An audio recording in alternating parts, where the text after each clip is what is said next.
It's medical movie man, just because when I started doing social media, I worked in the medical field. Now I'm actually doing this full time. So medical can be cut off, but I still like how the ring to it and everything. But yeah, I talk about movies, TV, a lot of pop culture stuff, but also what we're going to talk about today. I wouldn't necessarily call it pop culture, even though it is the biggest movie of the last weekend, which I'm really excited to talk about again. We also talked about this on my podcast as well. So Oh. I'm very pumped to talk about this movie. I don't know if we want to spoil it just yet, but Yeah. yes and no. I've always paid attention to it because it is interesting. Like if you really like a movie, it's not the best validation in the world, but it's cool to see other people liking it. Obviously, the box office, more people are watching and in theory enjoying the movie if it's making more money. But the box office is so important, at least to me, because it tells me that possibly when it comes to judging the quality, yeah, you should never ever judge. Maybe I misspoke earlier, but you should never judge the quality of a movie based on the box office because I mean, Oscar movies in theory, I'm saying in theory so much, based on the Academy, based on the critics, they are the best movies of the year, right? And a lot of people who really like movies tend to think the same, but none of those movies ever do well at the box office ever. It's just not fun for a lot of like a big family to go watch. I don't know, The Zone of Interest, which is international drama about World War II. I would say one thing also too is that it's just another part. Academy Awards sometimes is a game. You got to think of all the chess pieces that are moving, but Netflix is very good at getting their movies into the Academy Awards, and that was a Netflix movie, and it got like 13 nominations. So, and people didn't think it was a very good movie, and they're like, "How did that happen?" Well, Netflix, and Netflix has got probably two or three contenders this year. They have a pretty big slate of movies. They might have like three nominations for Best Picture this year, which is wild. And also Okay. something to What? think about, different than our director we're talking about today, is the Oscars over the last couple of years has become a lot more international. There's a Yes. lot like Flow winning best animated feature last year. Um, Obviously Parasite, but there's been other things too. Like I really like the Anatomy of a Fall. I thought Anatomy of a Fall had a good chance of winning Best Picture a couple of years ago. But Guillermo del Yeah. Toro, it, I will say, I'm glad you brought that up because, like I said, I hadn't watched any of his movies, and I had to do a ranking. Magnolia, number one, man. Oh, yeah, of That was course. my favorite. I really liked it. I didn't know. Spoiler alert for anybody listening who hasn't watched Magnolia. I didn't know about. Yeah, my I like anxiety-inducing movies. Okay. I found out that I am in the minority when it comes to that because I there's a movie called Shiva Baby, which I really love on Okay. HBO Max. Great movie, great quick watch, starring Mandy is one of my favorite movies of all time. I Yeah. love Mandy. I really like it. It's a lot of style over substance, but boy oh boy do I like that style. I Oh, yeah. really dig it. It's like rock music and all these bright colors and oh, it's great. That's exactly why we pay attention to that. I mean, that's exactly why, because that's I made a video about that. I said, guys, if you like this movie, you might not get a sequel. Sorry about it. And even the director came out. He said, man, I would love to make a sequel to this movie. But then you pay attention to that box office. There ain't no sequel on the way right now because it didn't do very well. Yeah, there is. Yeah, it's television is getting more and more expensive. A lot more money is being put into it. So yeah, big thing, a big change that you have been seeing probably is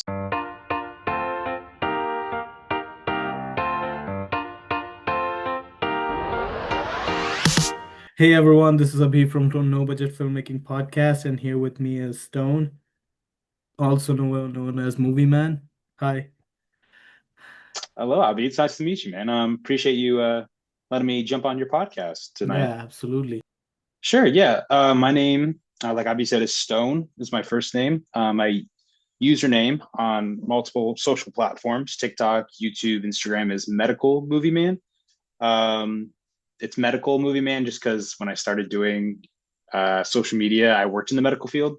Now I'm actually doing this full time. So medical can be cut off, but I still like how the ring to it and everything. But yeah, I talk about movies, TV, a lot of pop culture stuff, but also what we're going to talk about today, I wouldn't necessarily call it pop culture, even though it is the biggest movie of the last weekend, which I'm really excited to talk about again. We also talked about this on my podcast as well. So Oh. I'm very pumped to talk about this movie. I don't know if we want to spoil it just yet, but Yeah, I don't want to spoil anything yet. But uh, apart from that, I spy with my eye that you have the Naked Gun poster, the new Naked Gun poster here. yes, I do. This is my poster wall. I'm very proud of it. Some of it did fall down and it's right over here, but even if they're bad movies, which Naked Gun wasn't a bad movie in my opinion, but I put the poster up there. I just like collecting them. Honestly, th it was one of the only remakes, modern remakes that were really good. Yeah. I actually I've never watched the originals. I don't want to say that I have, but it felt very refreshing because we don't get a whole lot of comedies like that, I would say, in the theaters anymore. So when you do like 50 jokes a minute, if 30 of them hit, you're gonna have a good time. Yeah, for those who didn't see the original one either, it was almost the same joke per minute mileage for the original Naked Gun as well. And Leslie Nielsen, may he rest in peace, he was a legend. I've seen that movie 20 times, and I would be the first one to yell out of top of my lungs whenever this movie wasn't right. So if I'm saying something, that means it is good. How was your experience with it? It was interesting because I mean, I go to the theater a lot. There was some guys that were in the front row who were laughing at everything, and they were laughing really loud, and it was a little bit contagious. So sometimes a joke would happen, and I'm like, "Am I laughing because I find this funny, or is it because these guys find it funny?" And they were just echoing throughout the walls of the theater. But it was good. How many movies are there altogether in the Naked Gun? Like Uh, three, four? Three, three, and Okay. there was this original series Squad, like six original uh episodes, and then it became a movie. So yeah, it was three movies by Leslie Nielsen. It was amazing, and I guess it's a restart or reignited the spoof genre that I always loved before it died, unfortunately. Yeah, I hope we get more. We'll see. The box office was okay for it, so we'll see. I hate thinking about the box office all the time, but it's part of the business. Okay, this is one new thing, and by the way, Scary Movie 6 is happening. So Yes. so that's one good thing. But speaking of box office, what do you think that right now, since everyone has internet, everyone knows what movie made what, and it become a really big thing out of nowhere, don't you think? Yes and no. I've always paid attention to it because it is interesting. Like if you really like a movie, it's not the best validation in the world, but it's cool to see other people liking it. Obviously, the box office, more people are watching and in theory enjoying the movie if it's making more money. But the box office is so important, at least to me, because it tells me that possibly like the movie we're talking about today, not going to spoil it yet, but I'm very focused on what it's making because I would love to get more movies like it. It is a very large movie that's not necessarily, I would say, it feels like a blockbuster, but it's not really popcorny. It's not pop culture like I said previously. So I would love to get more movies like it, but financially, if it doesn't do that well, then possibly the studio won't greenlight it again. So another example would be like I also pay attention when it comes to TV shows. How many people are watching the TV show? It's a site called, what is it called? Nielsen charts, and they put out the streaming numbers for all the streaming services out there. And a show that I've been paying attention to is Alien Earth, the new Alien show that was on Hulu. And the numbers haven't been the strongest in the season. The first season is now over, and they haven't greenlit a second season yet. So that's why, same thing with box office. If it does really well, more than likely you're going to get a sequel. More than likely you're going to get another movie. A news story just came out today saying that they were. Sorry, I'm talking so much about the box office. Like I am really interested in it, but this is a perfect example. Fast and Furious. Vin Diesel has come out and said like, "Oh, we're ready for the 11th movie. We're going to start the 11th movie." Big breaking story came out today saying, "No, we're not because the budget is too much money, but also they want the budget to be brought down because the budget was so high in the last movie and the box office was not as high as they wanted it to be. They barely made a profit on the last movie.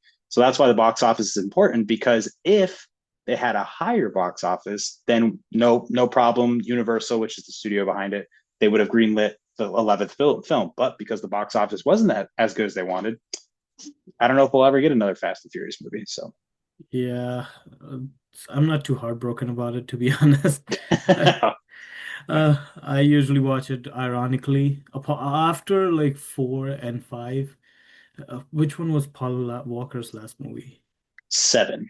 7. After 7, I think I didn't watch any of that, and it was same. If we're talking about box office, there's like I want to present two movies. Obviously, we'll talk about a movie that we decided on, but I want to Of keep course. talking. For example, there's like Suicide Squad. It made 800 and some, which is a huge, huge amount of money, but I didn't like it. I'm not sure, I haven't seen anyone who likes it. And on the other hand, it's like Blade Runner 2099, if I'm not wrong. 2049. 2049, absolutely. So this movie didn't make its own budget, but it was everyone who sees it loves it. So I don't know. I don't know how much we can rely on box office in that regard. You know what I mean? Yes, that is true. If it's tough because a lot of people, when Furiosa came out last year, everyone was praising Furiosa Mad Max story. And I feel like the echo chamber that is social media, where me and you connected with each other, isn't actually what represents. It's a good in theory, but it doesn't necessarily represent the general audience and what people actually want to see. Like a Minecraft movie, not a lot of people were singing its praises, but it made almost $1 billion.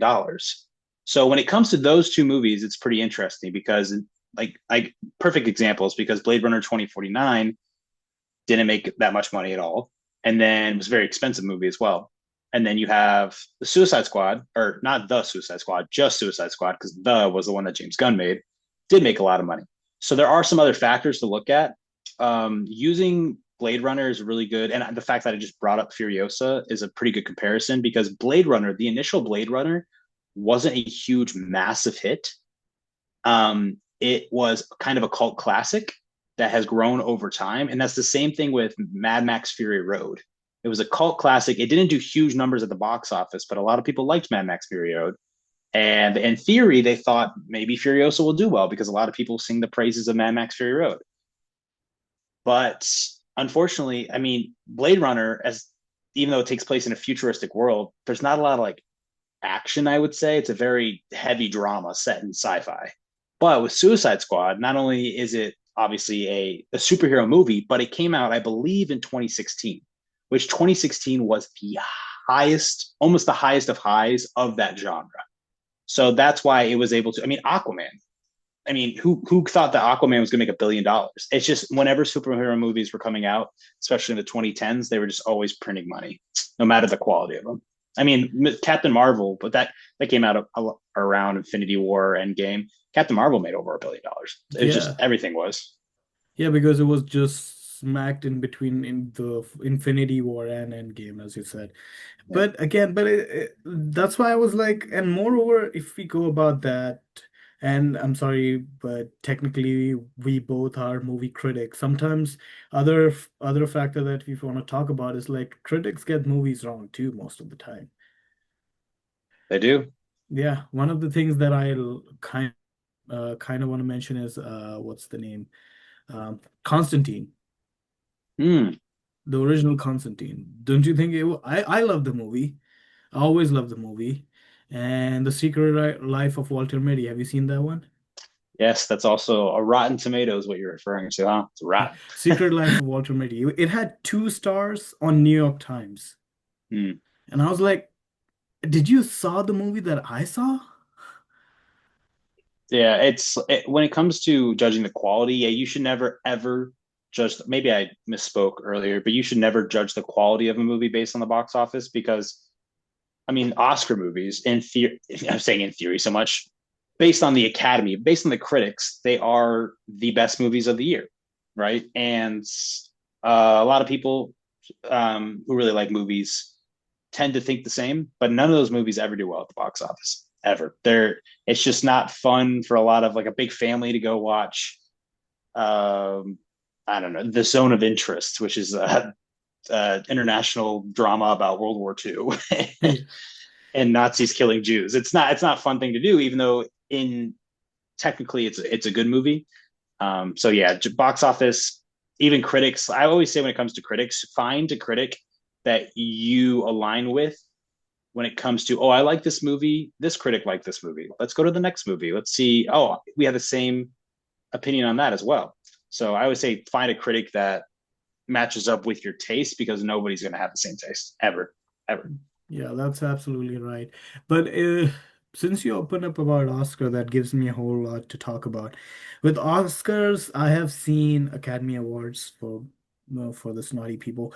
It's more like if you notice this pattern, like one year it will be a box office giant like Joker, and the next year will be something that is not made a lot of money. And then the next year would be Oppenheimer, and the next it will be like something again that didn't make a lot of money, a little bit obscure, like Anora. I loved Anora, by the way. I loved it. I loved watching it, but again, I didn't find it as Oscar worthy, if I say so. Oh. Interesting. And I So also what? wanted Demi Moore to win the Academy Award. Yeah, it's tough. Um, you're saying why is it so like wish like uh it kind of does a 180 every single year, like it's a big movie, then it's a small movie, big movie, small movie. It's tough, especially when it comes to everyone tries to figure out the Oscars. I mean, I think there's betting odds every single year. You can bet who you think is going to be win Best Picture.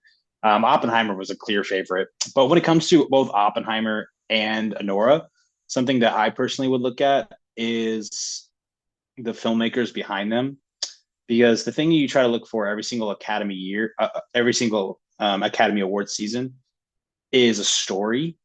It's like, okay, Christopher Nolan, it is now his time to win an Oscar. Finally, it was kind of the same thing with Sean Baker. He was a filmmaker who has been around for a long time. A lot of his movies have gotten critical praise, so it's just like maybe this is his finally his time to win an award. That's the same thing.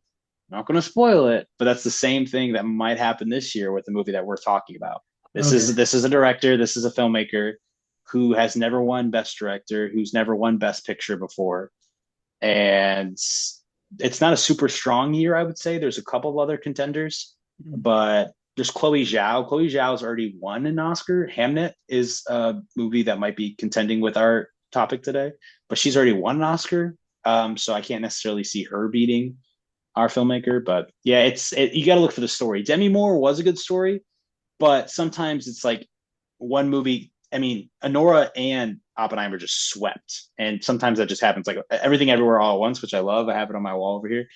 They just swept. Sometimes movies just sweep. It's really easy to like what think about one movie than multiple movies. For voters are lazy. I mean, there's been so many stories that have come out, but like I don't even watch all the movies. I'm like, why are you even doing this? Yeah, why are you I voting? don't know. Because I would say one thing also too is that it's just another part.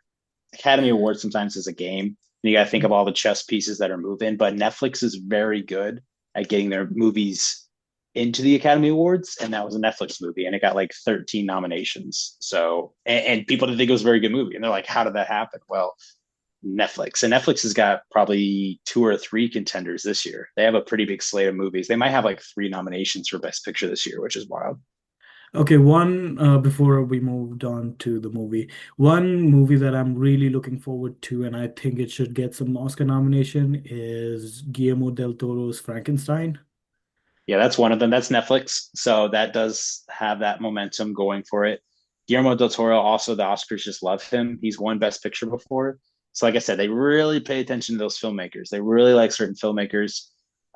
He is a champion for practical effects a lot too, which is Yes. very, people really like that. And I like it as well. So I think he's got good relationships with everyone when it comes to the Academy Awards. And also something to think about, different than our director we're talking about today, is the Oscars over the last couple of years has become a lot more international. There's a Yes. lot like Flow winning best animated feature last year. Um, Obviously Parasite, but there's been other things too. Like I really like the Anatomy of a Fall. I thought Anatomy of a Fall had a good chance of winning Best Picture a couple of years ago. But Guillermo del Toro is not necessarily. I think he's from. He's not. He's South American, I believe. I don't necessarily know where from, but Yeah. anyways, so that might be a way that they would also bring him in. I mean, every single year now we have like one or two international films that are nominated for Best Picture, which is super cool. So Yeah, at the Western Front, the German movie that was again Netflix and everything. And it was amazing to oh, I'm so sorry. But again, it's I guess because no one cares about Academy Awards anymore, and they really, really wanted to, you know what I mean? They really wanted to make that happen. That before that, there was a huge thing about Academy and Oscars. But have you seen the last time it was the lowest ratings there? They tried everything. They brought back Conan, and I love Conan, by the way. But they tried everything to make it more relevant. Do you know what I mean? uh, I'll tell you right now, one thing is I found out Guillermo del Toro is not South American. He's actually right down. He's from Mexico, so not too Oh, far away from the United States. But okay. one thing that's going to be huge for the Oscars this year, and you can like book this, right? You can say, man, Stone predicted this Hmm. 5, 6 months in the advance. These Oscars will have more people watching it than maybe the last 10 years because what they should do if they are smart. My dogs are hold on. So you they know. keep they keep my dogs keep smacking the handle of the door. Is K-pop Demon Hunters should get nominated for Best Animated Feature. And if they were smart, they would have a live performance of that music, which would get them views. Now, I don't know if that's the prestigious films they want on display there, but it's a pretty solid animated movie, and it's like the biggest songs of the entire year that have come from a film. So it'd be a missed opportunity, in my opinion. And you would have millions of people watching it. You really would, especially the singers who are the voices of those characters have never sang together for a live performance yet. I think they're going to here in a couple weeks, but oh, it would really make people tune in. So we'll Yeah. see. I think they should do that. Yeah, and one more thing, one final thing, is that we still at October and there's like 2 months or 3 months of movies that will be that people release just for the Oscars as usual. So I don't know, maybe we'll see something. Again, I guess The Mentalist was released in December, if I'm not wrong, or January to get the buzz, keep the buzz going. The Uh, Brutalist, yeah. yeah, and if the Beale Street, no, what was the movie about? Yeah, that. So I'm not sure. Maybe we'll see some movie that no one heard of. That is true. There might be a surprise. There's something comes out, something has some cool story. I don't think anybody saw the Substance coming that one year, and all of a sudden the Substance had like 6 or 7 nominations. So they're like, wow. I think Yeah. that movie premiered in like September. So Yeah, but that movie was something else. yeah, I loved Yeah. it. Yeah. And one last thing is okay, I can't stall anymore. So we were talking about one battle after the another. Okay. Everyone loves that movie. And Leonardo DiCaprio, and I think everyone involved in this should at least get a nomination. I'm not saying they should win it. Obviously, there might be another. And I don't know how to say it because when you see it, it is epic in a way, right? However, you don't see, but it's not Oscar. I don't know how to say it. I don't know how to phrase that movie because it's so good and entertaining and everything. I'm not, I don't say that the Oscar-winning movies are not entertaining, but okay, now you take over, bro. I don't, I cannot say. Um, I think it does have a very good chance of probably winning Best Picture. It has actors who have been nominated many times. It has Leonardo DiCaprio. It has Benicio del Toro. It also has Paul Thomas Anderson, which is the filmmaker that we've been alluding to um, so far during this recording. And Paul Thomas Anderson, what he got closest to winning the Academy Awards was in 2008 with There Will Be Blood. But unfortunately, No Country for Old Men came out the exact same year, and it was just unfortunate timing for that movie. Um, it also has very serious subject matter, but at the exact same time being very entertaining, which is a hard task to do. And like you said, it doesn't necessarily feel like a Oscar movie, and the reason for that is because it is a big budget movie. It's got like a $130 million budget, which it's unfortunately not going to make that money back. But I don't think they really care that much. I don't think they necessarily expected it to. So hopefully, Paul Thomas Anderson gets to make a movie like this for his next feature as well, this large scaled. But I think it's got a really good shot. It's 2.5, 2 hours and 45 minutes, and it flies by. I think that is the number one compliment that people have been giving it.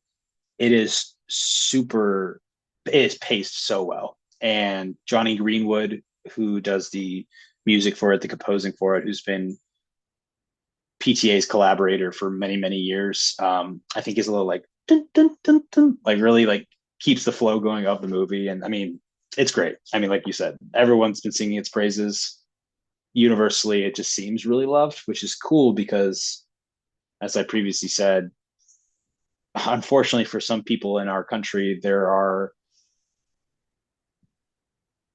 aspects of it that they necessarily wouldn't find that appealing, but I do as a husband of an immigrant. So I thought it was really important for everyone to see that on the big screen, and I thought they did it beautifully. Yeah, I think it's uh if you want to talk about politics and everything, it's that movies have never been apolitical, as far as I've seen. So I don't think it's nothing like never even every movie that won something, they had some message like um I don't know, Oppenheimer, war bad. Uh Parasite, class distinction is bad, and all those things. I'm oversimplifying it, of course, but I don't know when this scrutinizing began because I don't know. Yeah, I think it's just like life is political. Like everything that we see in life is. So it's even if that necessarily wasn't a filmmaker's intention to make something political, it's naturally comes from your brain to pick apart stuff in it that is. It's just the world we live in. It's why it's cool to be human is you can draw stuff out of a film that wasn't necessarily the filmmaker's intention, but you can be inspired by it and take a different message from it. That's why everyone has their own interpretations. Everyone's lived a different life. Yeah, absolutely. And again, it's somehow in a way, yeah, your Lord dog is wants to believe. I don't know what he wants. But he or she, I'm not sure. But again, if you feel like one of the best compliment that you gave the movie, it's like 2.5 hours long and it just flies by. That same thing happened with Oppenheimer and Joker. I think Joker was 2 hour long too, and both of the movies just fly by so fast. And I don't know. I think that's the biggest compliment we can give any movie because if right now with our attention span, and I'm using R, is so short, achieving that is something else.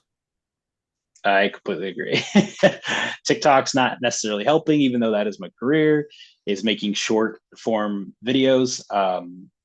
Yeah, it doesn't help. And it is cool that, I mean, this is a very anti phone movie, like anti electronics. And it's kind of funny. How familiar are you with the rest of Paul Thomas Anderson's work?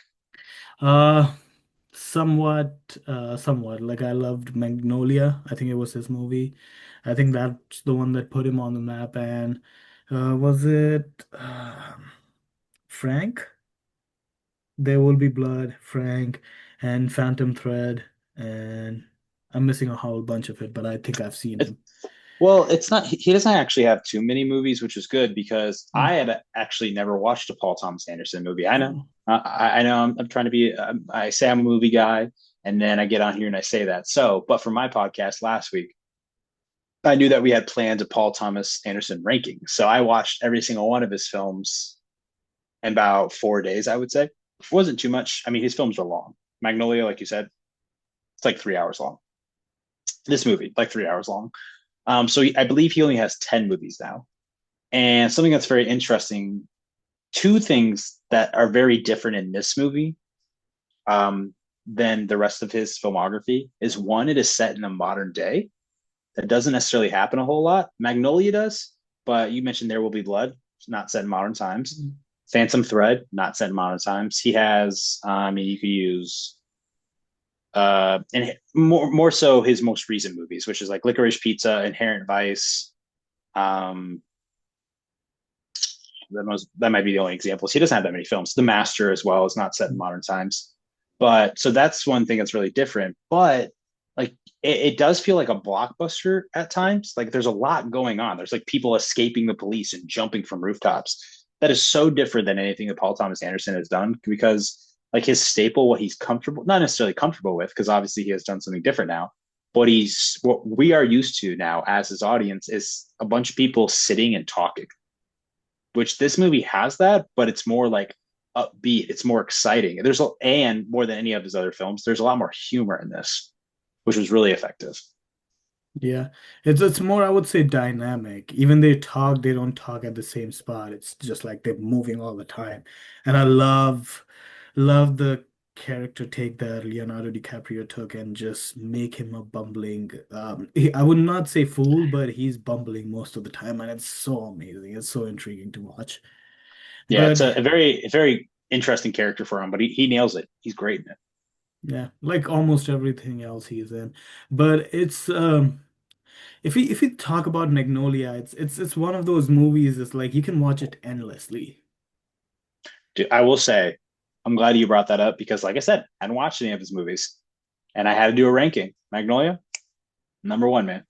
Oh, yeah, of That was course. my favorite. I really liked it. I didn't know. Spoiler alert for anybody listening who hasn't watched Magnolia. I didn't know about the frogs. That was kind of wild. That was I was not expecting that. But it's such a quick movie too. The camera is always zooming in and out. Something that PTA does a lot. One of these Boogie Nights and Magnolia back to back, but like this is that it's multiple stories that are going on in one singular movie, and I think you do care and you're interested in every single storyline that's going on. It's a great film, and Yeah. this is just so different than it, and it's really cool that one thing I also observed watching his filmography is that he can talk about uh, a dressmaker when it comes to Phantom Thread. He can talk about the oil industry and There Will Be Blood. He can talk about whatever the hell Magnolia is about. It's about a bunch of different things, Uh, and it's cool that he can do so many things and also talk about revolutionaries, which he did pretty damn well. yeah. One of my on a personal note, one of my favorite scene is that when they break into song, and I was like, I didn't thought that Oh it yeah, was a musical, and then it surprised me, and it was one of the best thing ever. It was like, oh my God, that's so sweet. That's creative. dude, that's literally my letterbox review of the movie.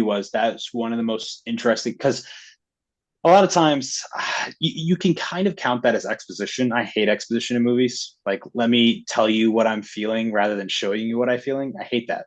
Essentially, that is what Paul Thomas Anderson is doing at that moment. Like, all these characters are feeling the exact same thing at the exact same time. So that is a weird bit of exposition for them all to sing how they're feeling. But like you said, it's such a bold and creative choice that you're like, this is ballsy, and I'm really digging it right now. And I think it's really cool. Yeah, because it would have, I wouldn't say it would look silly, but it would throw a lot of people off right away. And to make it work, it's just chef's kiss, you know what I mean?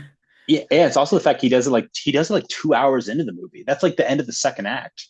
He didn't like Yes. open with that, so it's just like hits you. You're like really deep into these stories. It's like at their most emotional point, and all of a sudden that hits, and it just washes over you. It's like, what am I watching right now? Yes, absolutely. That's the point. I think that was I don't want to compare it because it's two different genres, but it's somewhat of in some way it was Parasite who did that when they made the mid or after the first half they made the switch and I was like, "What?"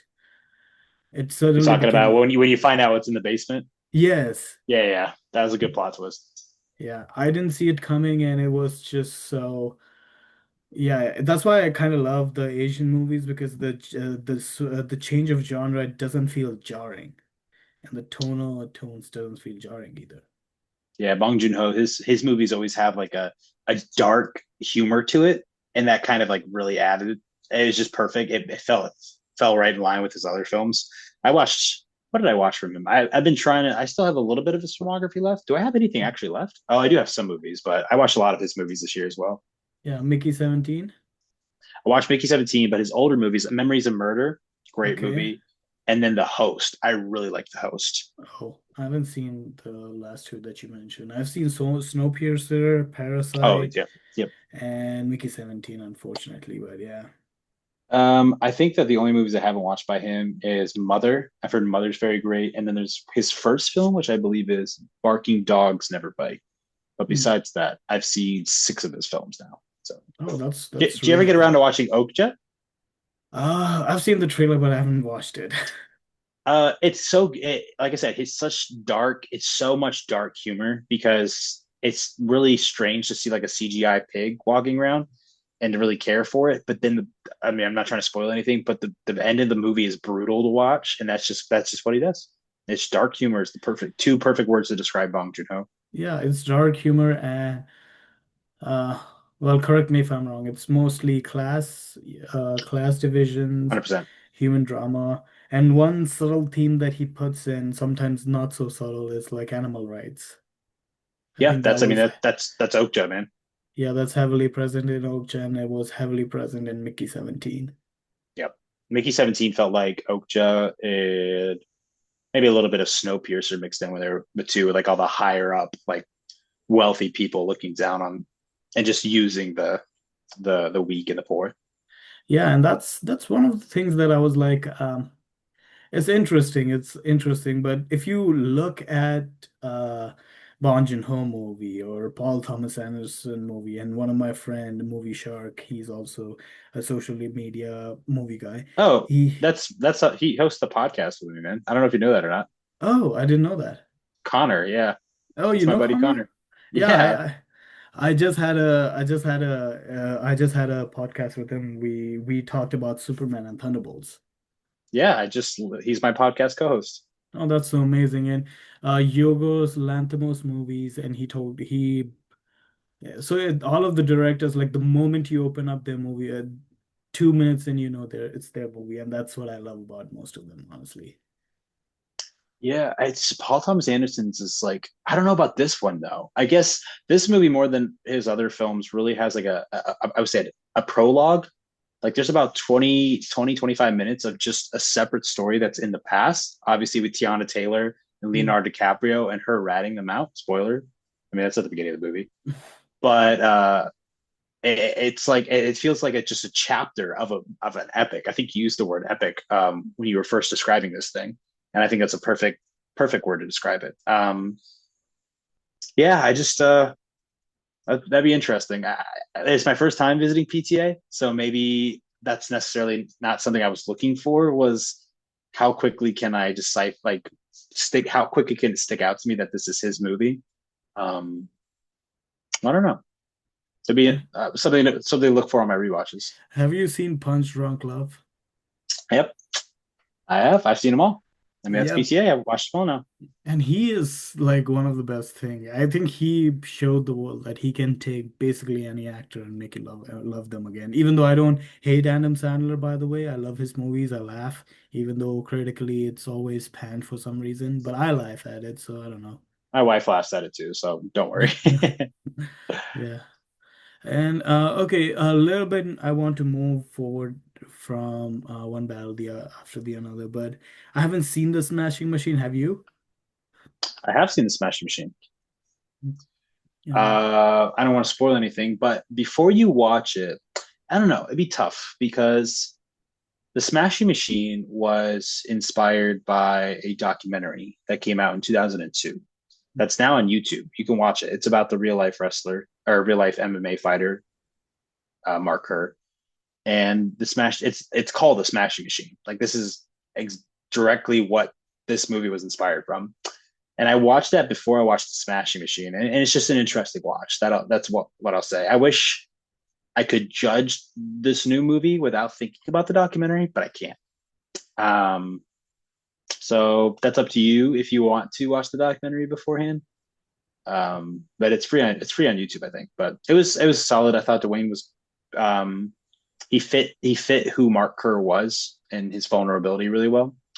So I do think he'll get nominated for sure. For sure. I don't know if he'll win it, but he'll get nominated. yeah, it's been a long time coming, and it's not a Dwayne Johnson movie, right? It's a Safdie brothers movie, and it's a Mark Kerr movie, if I'm not wrong.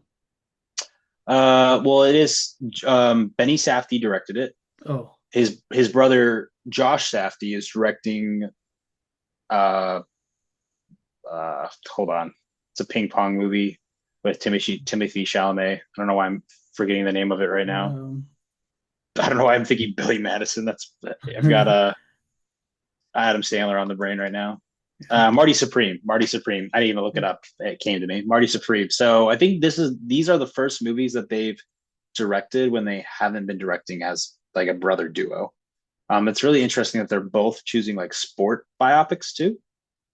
hmm. Um, so we'll see. I mean, the last movie that they did together, Uncut Gems, was also heavily involved with sports. So it seems like a passion of theirs. Yeah, but that movie was, I love that movie, but I never watched it again. Yeah, my I like anxiety-inducing movies. Okay. I found out that I am in the minority when it comes to that because I there's a movie called Shiva Baby, which I really love on Okay. HBO Max. Great movie, great quick watch, starring and I'm doing bad with names right now, but yeah, Shiva Baby. And I showed that to my wife, and she didn't like it. I showed it to my buddy, he didn't like it, and it's just nothing but anxiety 24/7. Rachel Sennett. Ugh, I haven't seen a movie with her in a long time, but yeah, so I like Uncut Gems. No, no, no. I'm not saying I didn't like it, but have you rewatched it? Yes, I will say I can watch Uncut Gems. I'll say Oh my God, you can rewatch that thing. Oh, jeez. I guess it's not anxiety, but one stressful movie. I would say it's my favorite movie of all time. It's not as bad, but I really love The Social Network. I don't really love it. It's my favorite movie ever. The Social Network. It does build up, build up, build up, build up to a point of contention between its two main characters. It's not as crazy, but maybe that's a precursor to who I am as a movie watcher and what I like. No, but again, for the social network, it was more like it's David Fincher movie. There's no like shaky cam, there's no lot of movement, and there's no lot of uncomfortable silence. But in Uncut Gems, it's like it doesn't let you go. It grabs you by the throat from the first scene and it doesn't let you go. And in the end, you feel like you will have catharsis, but no. Okay, cool. It's okay. We talked a lot about good movies, great movies, even, now I really, really want to talk about the bad movies. Oh, okay. Yeah, okay, what's your okay, well, I have first question. What's your brand of trash movies that you like? Oh, trash movies that I like. Hmm. Well, I don't know. Is it are there trash movies that I like? Probably. Um, I think two of the Twilight movies are good, and I think that two of them are awful, but I like watching them all together. Okay. I think New Moon, which is the second film, is not very good at all. And I also think Breaking Dawn Part One is very, very bad. It's just about two people trying to have intercourse for 2 hours, which is not very entertaining. But the first one and the third one are pretty decent in my opinion. So that's my perfect trash movie, I guess. I don't know. It's pretty entertaining just to watch. It's entertaining to watch those movies. They're laughably cringy at times. Yeah. What about like for me it's more like Attack of the Killer Tomatoes, Killer Clown from Outer Space, Earth Girl So Oh, Easy. That's my brand of trash. And also I love Nicolas Cage. I love him.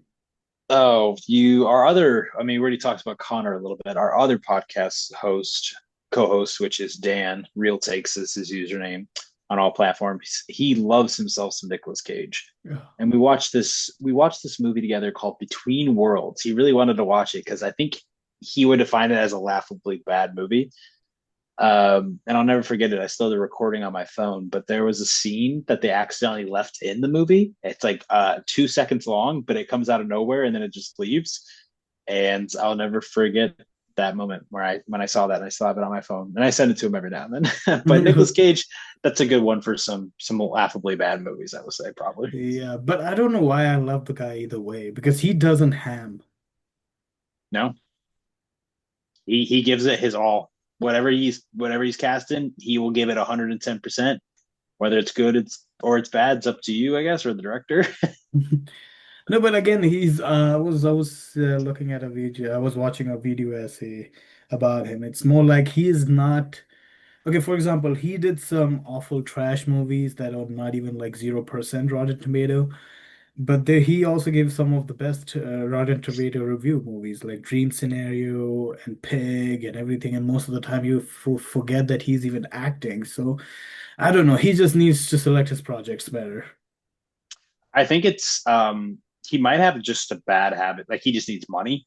So he Mm. just like accepts anything. I think that is part of his career is that for some reason he's not the best with his funds. So he's just working. Whether that's good, whether that's bad, he's getting paid. So I mean he has a new movie coming out here in a little bit, The Carpenter's Son. So Yeah.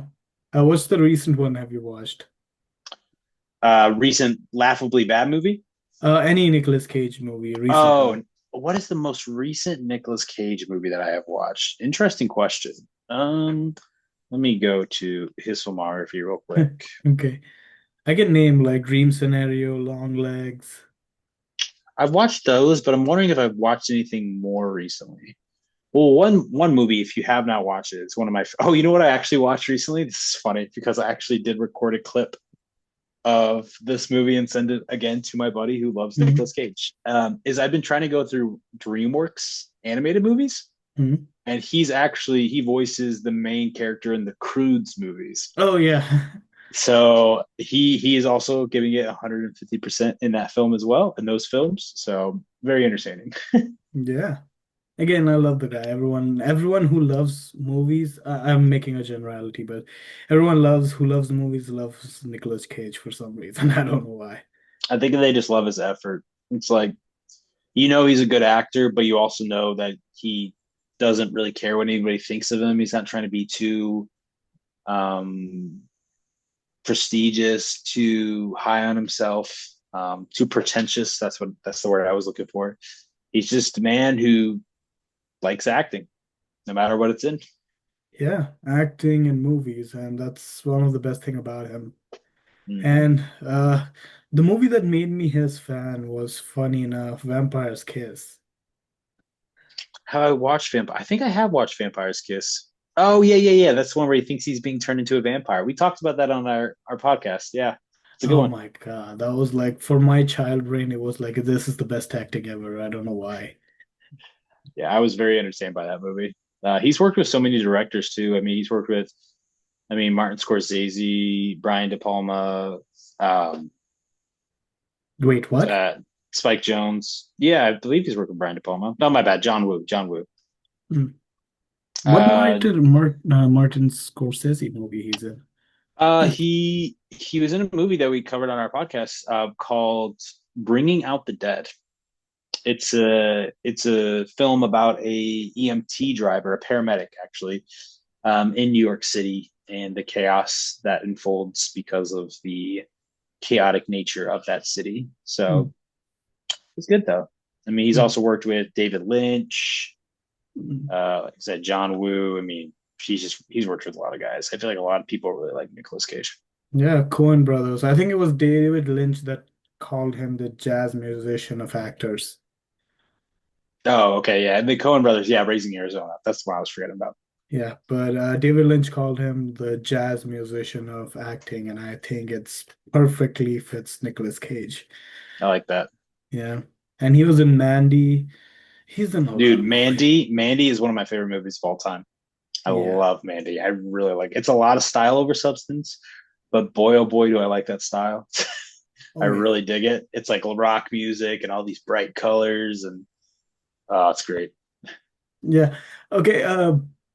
A lot of people who don't like it, they said there's a lot of artsy fartsy thing in the first half, and I'm like, are you looking at the same thing that I'm looking at? It's so beautiful. It's I mean, haunting. it looks like your background right now, man. I'm getting Yeah. Mandy vibes from the Aurora Borealis that's going on. Yes. But again, it's a movie. It's a movie that is about LSD, and it should make you feel like you're taking LSD. What do you expect? Yeah, my brother did not like it. I'm looking at his review of it right now. That is disappointing. I'll have to Mm. stop talking to him. Mhm. I would say the next movie he's coming out with, which hasn't really gotten a big update in a long time. The director's name is Panos Cosmatos. That's the director of Mandy. He's coming out with a vampire film that's starring Oscar Isaac, Kristen Stewart, Oh wow. and Elizabeth Olsen. So I will be tuning into that whenever it happens, but I don't think it's coming out anytime soon, but Okay, which is what's unfortunate. the follow-up would be like, what's your niche? What's your directors that you like? Ooh, my directors that I like. Mm, I do like David Fincher a lot. We talked about him earlier. A big David Fincher guy. I like Spielberg. I mean, I grew up on Spielberg movies, so it's kind of a soft spot. I love animation, so I'll throw Brad Bird in there. Brad Bird, Ratatouille, Incredibles, The Iron Giant. Dude's just pretty has pretty solid filmography. Very underrated director who I'm pissed that I didn't get to see his new movie because I went to a film festival called Fantastic Fest in Austin, Texas, and his newest movie actually premiered there. But and it's coming out in theaters at the end of January. But it's Gore Verbinski, which Mm. Gore Verbinski, what he's most famous for is he made the first three Pirates of the Caribbean movies. And he also made Rango, which, like I said, I'm a fan of animation. I love the movie Rango. So he's coming out with a new movie called, it's got like a lot of words in it. Hold on. Something about death or something like that. Hold on. It's about some guy who comes from the future, a futuristic guy who comes to the past and basically has to save people from AI or something like that. Very appropriate for the times, but it's called Good Luck, Have Fun, Don't Die. And it Okay. premiered at this festival, and I left the festival early, so I did not get to see it. So that was That's unfortunate. the title is a mouthful, but yeah, it's really good. I loved his movies. I love his Pirates of the Caribbean, even though after that it became too. I love Pirates of the Caribbean, so I just want to say that. What about Scorsese? Scorsese is somebody that I'm not. I've watched quite a bit of his films, but it's someone where I really have to go. I want to get through his filmography, not really quickly, but it's someone who I haven't watched too many of his films. I mean, I watched Wolf of Wall Street, Shutter Island, Taxi Driver, Killers of the Flower Moon, The Departed. There's some that I've just been waiting to watch. Like I haven't seen Goodfellas. I haven't Oh my seen. God. I know. I have seen King of Comedy. But I haven't seen Silence. I heard Silence is really great. I haven't seen Raging Bull. I haven't seen After Hours, which After Hours, I'm trying to think. There was a movie that just came out that many people compared. They basically just said it's a weaker version of After Hours. I can't remember which movie that was. Oh, it was I think Caught Stealing with Austin Butler. It just Mm. came out, and Zoe Oh Kravitz just yeah. came out about I think about a month ago. People were just like, yeah, it's basically a worse version of After Hours. It's not bad, but it's not After Hours. So I mean, Martin's got so many movies though, so his filmography won't be as easy to get through as Paul Thomas Anderson's was. Yeah. I love Edgar Wright too. I think he's really Ooh, that's underrated. going. Like Baby Driver and what's the He's other doing one? the Running Man, right? You excited for the Yep. Running Man? Oh yes, I am. I am. I loved Arnold, but I know when again, if you talk about style over substance, it's a lot of like Edgar Wright has always said like he's style over substance, but his styling, if he's doing the styling, no one cares. Yep. Baby Driver, good stuff Yeah. there. I mean, he's the one behind like the Shaun of the Dead and Yep. Hot Fuzz and all that, right? Yep. And Good he was director. about to direct Ant-Man, but they were like, but Marvel was like, yeah, you're too high profile for us, I guess. I don't know. Yeah, they want to have too much control of the pictures and won't let the directors really have their way. So it makes sense. I Yeah. think he dodged a bullet there. Yep. Denis Villeneuve. Ridley Oh, Scott. I've watched all of Diddy. I like Diddy a lot. I don't know why I forget about him. I mean, I watched all of actually, I haven't watched all of Christopher Nolan's movies. I still have not watched Insomnia. That's the Oh, one Christopher Nolan movie that I believe I've never watched. Yeah, but okay. If Denis Villeneuve, I watched all of his movies. Great. uh for Insomnia, you are not fuck it. You're not missing much. Okay, I've heard. I watched The Following, or yeah, Mhm. Following. That was, I mean, it's just his debut feature film. It was fine. But yeah, I've heard Insomnia. Everyone kind of throws that on the lower end of his rankings. So Yeah, I don't know why. It's like Tenant was so exposition heavy that it almost took me out of it. I need to rewatch Tenet. I have not watched Tenet since I watched it in the theater in 2020. So I would love to rewatch it. I mean, it's been 5 years. So Yeah, but again, I watched it two times, once with alone and once with my brother. And I watched it with my brother because he was like, I want you to explain some things because I don't want to watch it again.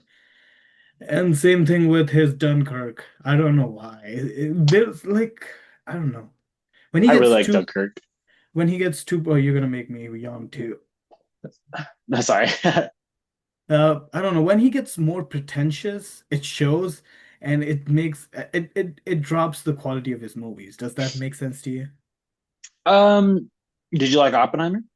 I loved Oppenheimer, but he restrained himself so much in that Well, I movie. would say, I mean, if you want to talk about pretentious, I mean, that literally half of the movie is in black and white. So I think that on the surface, that would seem very pretentious to a lot of people.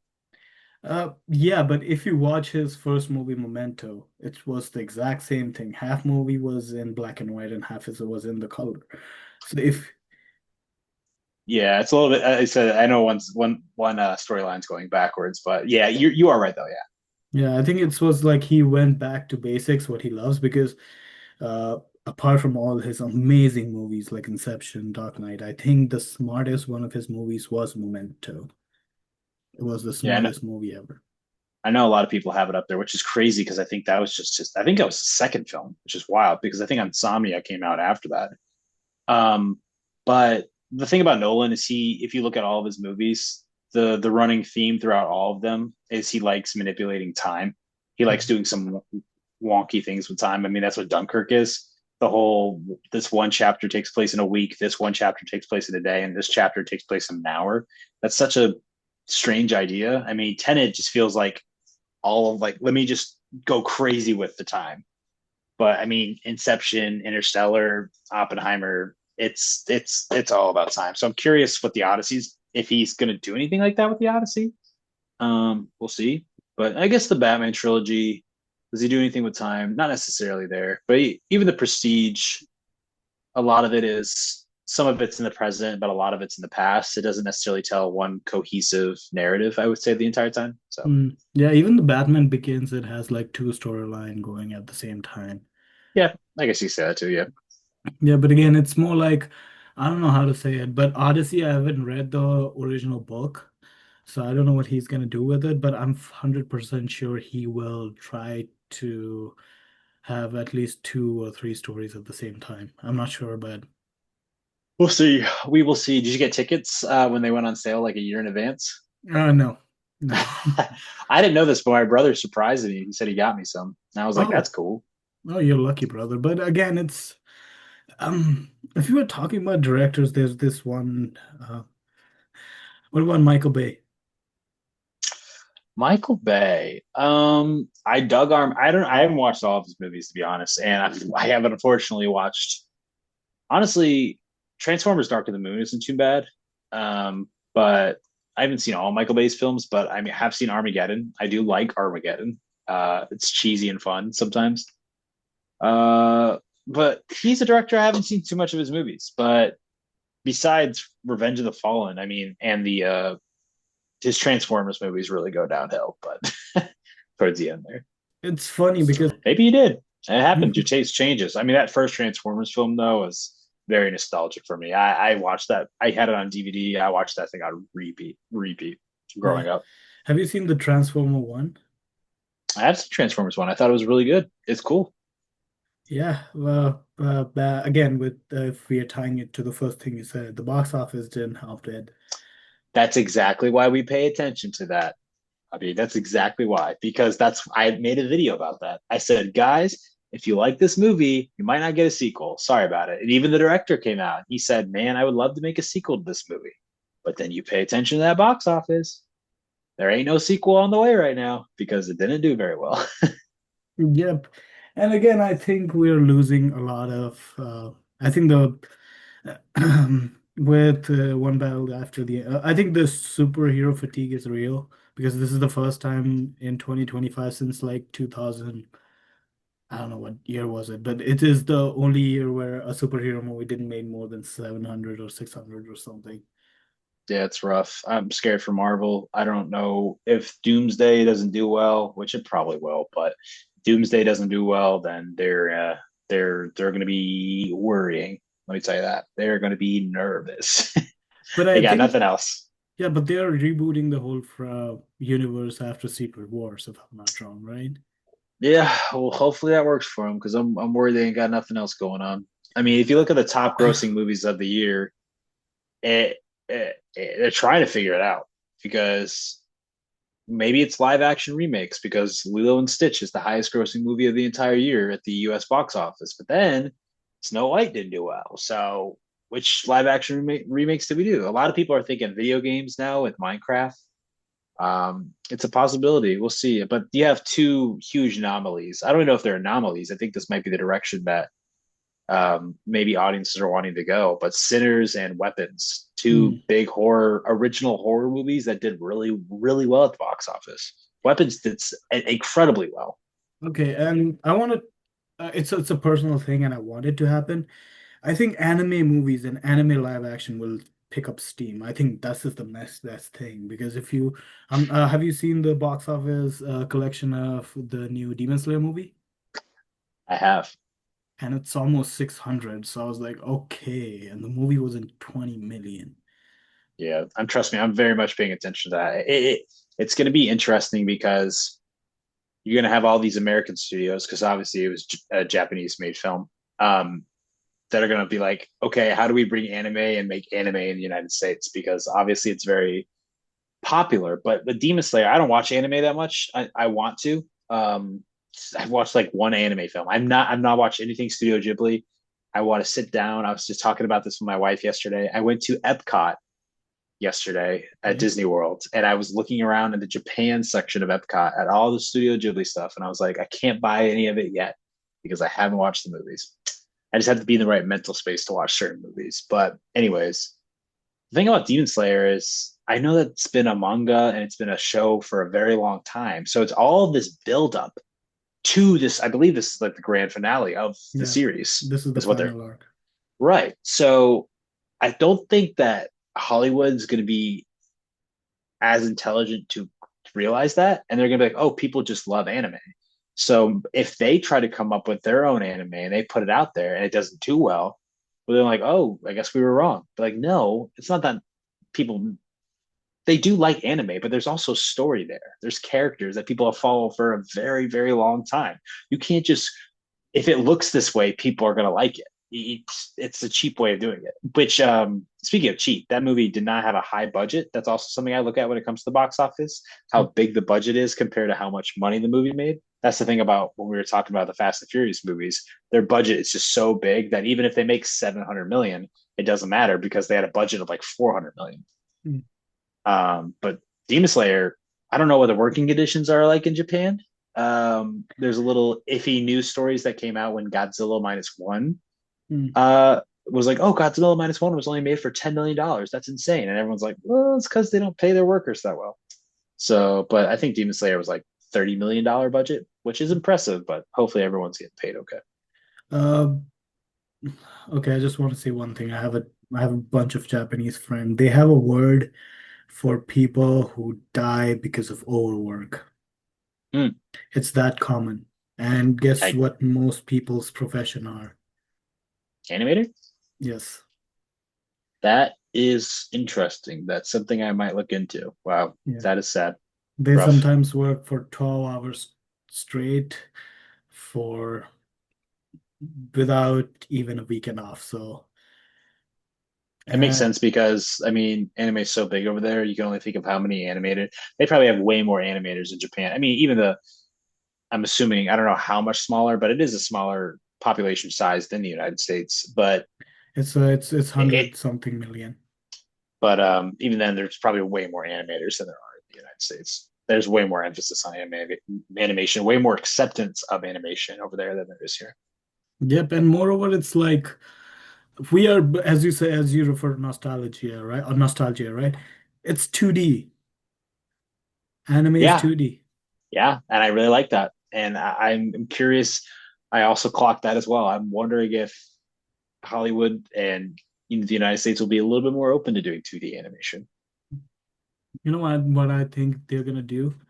Like the Pokemon movie get made more money. I don't know why they stopped doing that, but I thought they were gonna keep making that. These types of movies, like a Pokemon movie. There was a time there was a Ghost in a Shell movie, and there was this one time where it was a Death Note movie, which was horrendous. So I don't know. Maybe they will try to make it, but they need a box office success in a way. Yeah, animation's been kind of rough this year. I think the highest grossing animated movie has been Dogman, which came out in January. I think that's still true. That now that's not going to be true anymore when Zootopia 2 comes out here next month. But I think because Elio did bad, Smurfs movie did bad. There really hasn't been a big emphasis on animation this year. DreamWorks, I know DreamWorks had Dogman. I'm trying to think if DreamWorks has any other movies coming out this year. I don't know. Yeah, Mhm. sad year for animation, at least American animation. Yeah, I was about to mention like the Chinese animated movie Nizao Oh, too. Neja 2. I watched that. That was wild. Wild Oh, movie. oh, so it deserve earning like 2 billion. It just it's so chaotically epic and there's so much going on. It feels like Avengers Endgame at the end of this movie, and it's like the second movie in a franchise, which is wild. There's so much going on. But it was a fun time. It was a really fun time. I wish I watched it though in Japanese, or that's China. I wish I watched it in Chinese rather than dubbed, but it's all right. It is what it is. I like dub for my animes too, and I think there was this one movie, Your Name, that made a lot of money right Oh, I've been before. meaning to watch that. Yeah, Yeah, they have the rights for no Your Name, and J.J. Abrams has the right for Your Name, but it's shelved. we'll see. So I know J.J. Abrams is coming out with a movie next year, so maybe he'll do that after. Who knows? yeah, but again, it's more. I don't know. The movie, it okay, one of my friends said he's a screenwriter, and we obviously live in LA, so everyone is struggling to get their projects made. He said it's easier for me or anyone to publish a book, write a script and make it a book, and then sell it to the studios rather than just sell the scripts to the studios. Interesting. And it's That's wild.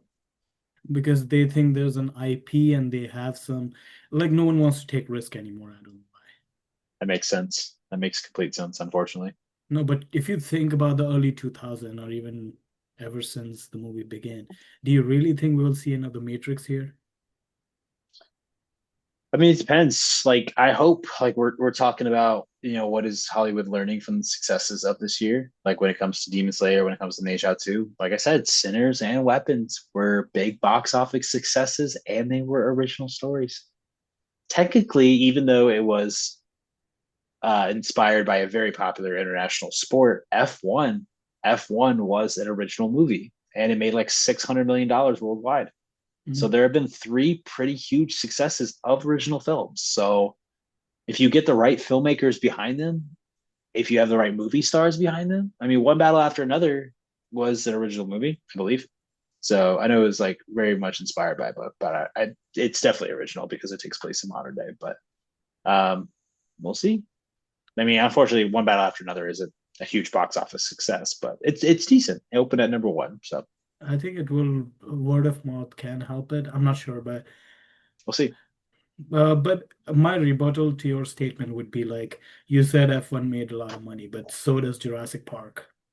It made like 600, 700, and so does the Lilo and Stitch movie and the Minecraft movie, and all these three were based on a IP that was already there. Was not, I wouldn't like to say they were original in a way. You know what I mean? No, but I think this year more than any other year has been a lot more original successes. So we'll see. I mean, even the Minecraft movie, just diving into video games might be something a little bit different. It's like these big blockbuster type of stories that maybe not everyone is familiar with.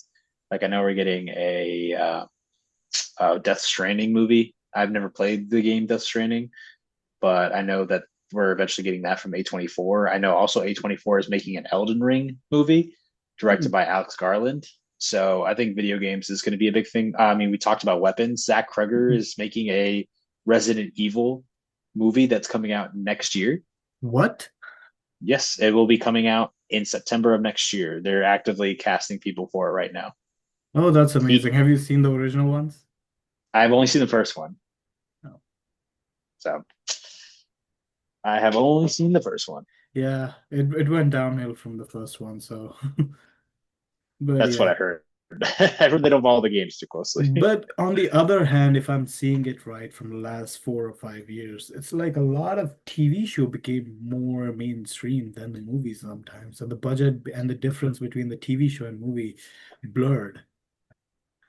Yeah, there is. Yeah, it's television is getting more and more expensive.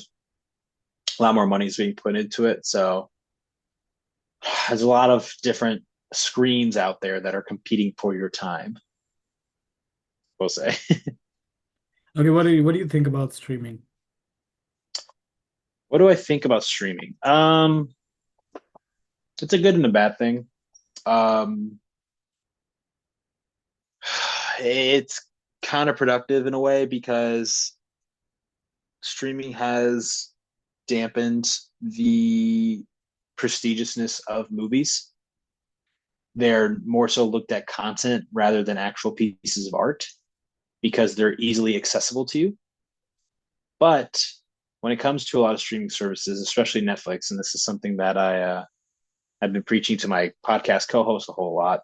The reason why Guillermo del Toro is putting out Frankenstein with Netflix is because he cannot get a theatrically releasing studio to cough up the money to make that film.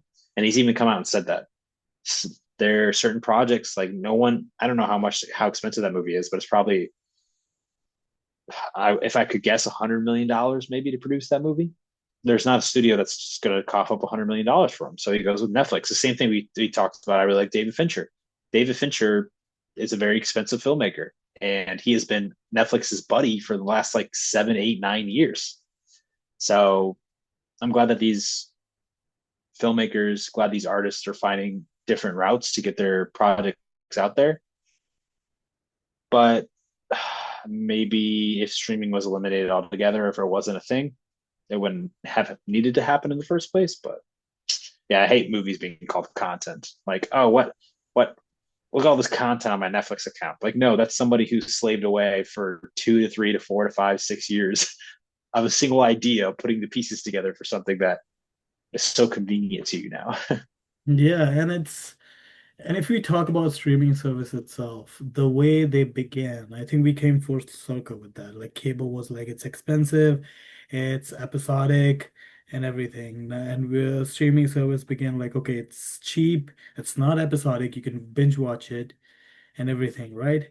And you don't have to wait. Now it's the same with the bigger shows, like they're episodic, The Boys is episodic, and some other like most of the Disney Plus shows are episodic and it's not cheap again. So Yeah, big thing, a big change that you have been seeing probably is that Disney Plus is basically stopping, like they're not making as many original movies, they're not making as many original shows anymore because it's just not worth it. I don't think they needed all that stuff because that's a way to attract subscribers, right? mm. Um, so I think it wasn't attracting as many as they thought it would. And I think their own library of everything they've put out in the past, like there's tons of Disney movies that people want to check out, is enough. And I think they're realizing that. So they're backing off a little bit when it comes to creating their own original content because it's so expensive. It's not worth the return. Yeah, honestly, it was more like I would just say it. I think Disney Plus is what uh it messed Marvel up in a lot of ways because of all Oh, the 100%. shows. 100%. Yeah. But I like HBO Max though. I like HBO Max than anything else, to be honest. Very good shows, very good quality shows. Apple TV, honestly, Apple's so weird. They have so much money that they dump in all their shows, and um, they do not get the that many viewers on them. To be honest, I love Severance, but that if they got the money, I mean, it's Apple. They have tons of money. So Yeah, they're a money-making machine, so but I love Severance. And again it's like good and bad as you said for the streaming, that it was like that. Okay, so we have like 6 minutes, and I'm gonna film the outro later. Is there anything that you want to mention? Any movie or any opinion that you want to mention before filming the outro? Not necessarily. Everyone watch a, I guess I'm talking to an audience. Everyone go watch a good spooky movie this October. Watch a movie that you haven't seen. That's what I'm going to try to do. Um, just be proactive. Don't wait. Yeah, be proactive. Don't be, uh, what's it called? What's the opposite of proactive when you're stalling? Passive? Yeah. Sure, let's go with that. Okay. Just grind it out till the end of the year. I will say, go out, go for a run. I've been trying to run every single morning. It's good. Start your day early. Yep. I was doing boxing before I got sick and injured, but yeah, I want to do that too. What about, okay, I would like to say that watch Good Boy. It's a horror movie from Yes, and I watch agree. Shelby Oaks from Chris Tuckman. He's one of the YouTuber who made it to the movies and watch. I agree. Who took Riley Brennan? Oh, what's this movie? I got to meet at that film festival. That's part of Chris Stuckman's movie. At uh Oh, at the film festival I went to, I actually got to meet him, which was cool. He's very sweet. I oh. got to watch Shelby Oaks. He's very sweet. His wife is very sweet. I got to talk to him a little bit. I got a picture with him. Terrible picture, but So how was the movie? Please say it was it good. was solid. I thought it was good. A lot of people didn't, but I think that they're wrong. But that's just my opinion. I hope you like it. It's very different. It feels very, very different. It's a lot of found footage, which I think Hmm. is a little bit different for like a how big of a movie this has become. Hmm. So I liked it. Liked it. Oh, okay. So Good Boy, that, and Caddo Lake, if I'm not wrong. Bone Lake, sorry, Bone Lake. Bone Lake. I want to watch that. Probably will watch that tomorrow. I was gonna watch it today, but I didn't. I'm excited for that. Yeah, I think it's more of a horror movie resurgence that is happening that I really, really love. I agree. And I agree. okay, Especially for October. My favorite movie of the entire year is a movie about it's called Sorry Baby. It's a small independent film about a sexual assault case and the aftermath of something like that happening and how somebody goes throughout their life processing that. It's entertaining and funny at times, but then also very deep and serious at other times. It's very hard to get that balance right. But I think that the director of the project, Ava Victor, does a good job. I guess I'll plug one movie that's very underseen, and I love animation. I've said it already on this podcast, but there's a movie called Lost in Starlight. It is Netflix's first ever Korean animated film. It's very good. It is about a astronaut and a musician falling in love, but then the astronaut, for reasons, needs to go to space, and the musician and her deal with that in a very melodically epic way. yeah. Oh, that's a really good suggestions. Thank you very much. And I would, Absolutely. if I have to suggest you one show, it would be Inside Job. If you like Rick and Morty, you will like Inside Jobs for on Netflix. And yeah, that's it. That's it from my end. I would love to talk to you both, Connor and you, in the near future about a movie. And All right. I'm down for that. Please, please, please, I'm begging you. Please. I'm desperate. I don't know what to do. Please subscribe. Like, comment, and subscribe.